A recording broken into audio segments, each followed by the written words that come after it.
అందరికీ వందనాలు. దేవుడు మమ్మల్ని దీవించి ఆశీర్వదించును గాక. మరి దేవుని నామానికి స్తోత్రం.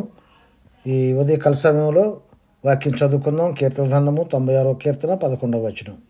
యెహోవా వేంచేయుచున్నాడు, ఆకాశము సంతోషించునుగాక, భూమి ఆనందించునుగాక, సముద్రమును దాని సంపూర్ణతయు ఘోషించునుగాక. ఆమేన్.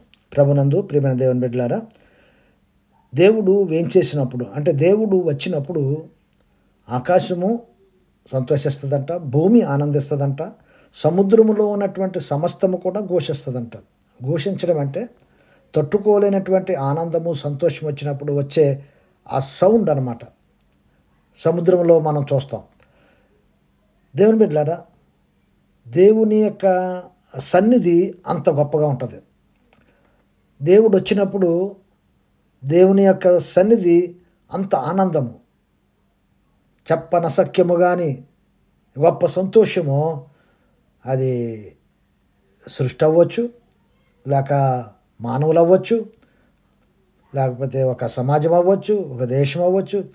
దేవుడు ఆ దేశంలో, దేవుడు ఆ సమాజంలో, దేవుడు ఆ కుటుంబంలో, దేవుడు ఆ వ్యక్తి జీవితంలో వచ్చినప్పుడు ఇప్పుడు మనం చెప్పుకున్నటువంటి చెప్పనసఖ్యము కానటువంటి సంతోషము కలుగుతుంది. లూకాసు వార్త 19వ అధ్యాయం 1 నుంచి 10 వచనాలు మనం చదివినప్పుడు అక్కడ జక్కయ్య అన్నటువంటి ఒక ధనవంతుడు ఉంటాడు. ఆయనకు హోదా ఉంది, ఉద్యోగం ఉంది, ధనవంతుడు, ఏ లోటు లేదు.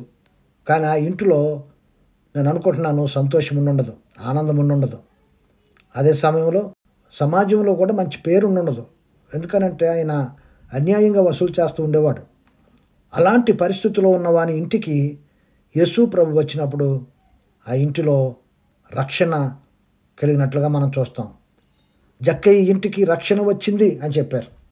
ఎవరైతే యేసయ్యను కలిగి ఉంటారో, ఎవరైతే యేసయ్యను ఆహ్వానిస్తారో, యేసయ్య నువ్వు నాకు కావాలి, నా జీవితంలో మీరు ఉండాలి, నా కుటుంబంలో మీరు ఉండాలి, నా బ్రతుకులో మీరు ఉండాలి అని ఎవరైతే కోరుకుంటారో వారు ఎంతో సంతోషాన్ని, ఆనందాన్ని అనుభవించగలుగుతారు.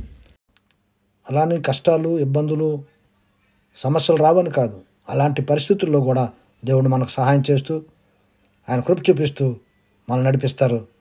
ప్రార్థన చేసుకుందాం. పరిశుద్ధుడైన తండ్రి, ఘనమైన దేవానికి వందనాలు. ఈ ఉదయకాల సమయంలో నువ్వు అనుగ్రహించినటువంటి వాగ్దానాన్ని బట్టి, ధైర్యాన్ని బట్టి నీకు వందనాలు, స్తోత్రాలు చెల్లించుకున్నాం. సహాయం చేసి నడిపించండి, కృప చూపించండి. యేసు నామములో అడిగి వేడుకుంటున్నాను తండ్రి. ఆమేన్.